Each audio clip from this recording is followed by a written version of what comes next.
Les antécédents des chauffeurs de taxi seront dorénavant étudiés. Le ministre Poitier et le maire Coder ont fait une annonce conjointe ce matin. Yves Poirier, sur place, ils vont devoir justement dévoiler leur passé avant d'obtenir leur permis.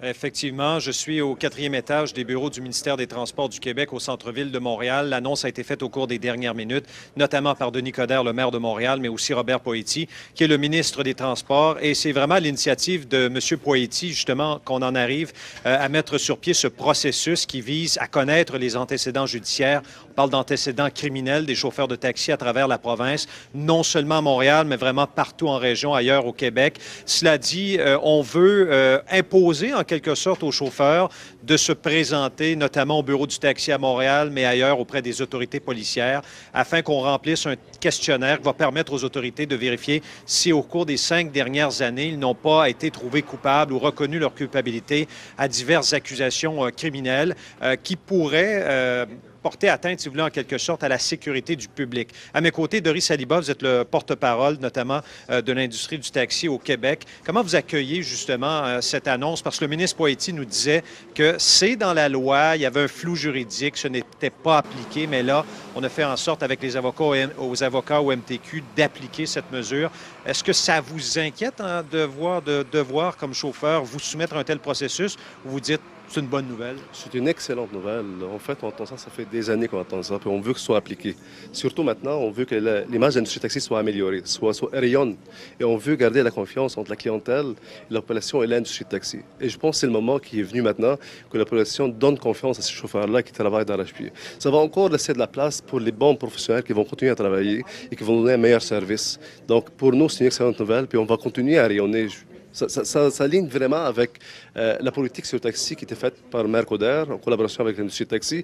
On est tout très ouverts à chaque nouvelle positive qui va se donner pour l'industrie de taxi. On est tout ouvert aux discussions et on est ouvert à continuer à rayonner de plus en plus. Okay. Le chauffeur de taxi qui nous écoute présentement à LCN se pose peut-être la question. Si dans le passé, moi, j'ai été reconnu coupable de braconnage, donnons cet exemple-là parce que ça a été soulevé en conférence de presse, cela pourrait quand même lui permettre d'exercer son métier compte tenu du fait que l'accusation n'est peut-être pas en lien avec son travail de chauffeur. Or, s'il a été accusé de fraude, par exemple, ou d'agression sexuelle, là, ça peut poser un sérieux problème. Écoutez, il y a un comité qui va se pencher sur la question. C'est très important de faire confiance à ce comité-là. Parce que le comité va analyser les dossiers du chauffeur. Si le chauffeur, ça fait des années, 3-4 ans, qu'il a eu des vols à l'étalage, quoi que ce soit, est-ce qu'il va continuer à travailler ou pas?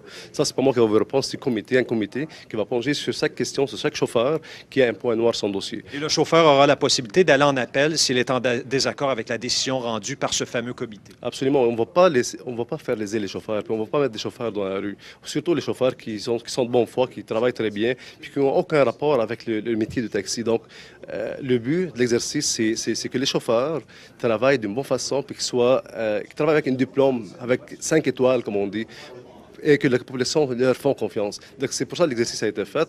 Puis on veut vraiment que ça continue comme ça. Puis on veut vraiment qu'il soit appliqué à 100% sur tout le monde, surtout les chauffeurs à l'extérieur qui pensent que tout est légal pour eux. Donc, on veut vraiment que ce soit appliqué, puis on veut vraiment rayonner dans cette industrie-là. Merci, M. Saliba. Ça fait plaisir. Doris Saliba, porte-parole de l'industrie du taxi au Québec. Vous avez compris le message. Donc, on veut épurer, si vous me permettez l'expression, en quelque sorte, cette industrie. Est-ce qu'il y a de nombreux chauffeurs au Québec qui ont plaidé coupables dans le passé à des accusations criminelles? Ça reste à voir. J'ai posé la question ce matin à M. Poitier, le ministre. Pouvez-vous du moins nous donner une estimation du nombre de chauffeurs qui auraient été reconnus coupables dans le passé? Je n'ai pas de telles données. Or, d'ici les 2 prochaines années, nous serons en mesure de vous donner un portrait plus global de la situation en ce qui a trait aux antécédents judiciaires de chauffeurs de taxi. Alors, c'est à suivre. Alors, dès le 1er décembre, et pour tous les chauffeurs, et également, donc, 1er décembre, c'est pour les chauffeurs, je crois, qui commencent le métier, et le 1er janvier, ce sont des chauffeurs qui font déjà le métier. Ils devront effectivement se soumettre à ce processus de vérification d'antécédents judiciaires. C'est à suivre. Ça va sans doute aider l'industrie, Yves, parce qu'on sait qu'avec l'arrivée d'Uber à Montréal, UberX aussi, la compagnie misait beaucoup là-dessus, sur le fait qu'on vérifiait les antécédents des gens qui s'inscrivaient versus les chauffeurs de taxi qui n'avaient pas à s'y soumettre. Donc, c'est certain que ça va sans doute aider l'industrie. Tout à fait. Et récemment, TVA Nouvelles et d'autres médias d'information vous rapportaient cette nouvelle inquiétante, du moins pour certaines femmes qui prennent des voitures taxi à Montréal. On parlait d'un chauffeur, justement, qui aurait agressé certaines femmes à bord de voitures. Alors, comme M. Saliba l'indiquait, on veut faire un certain ménage dans l'industrie. Merci beaucoup, Yves.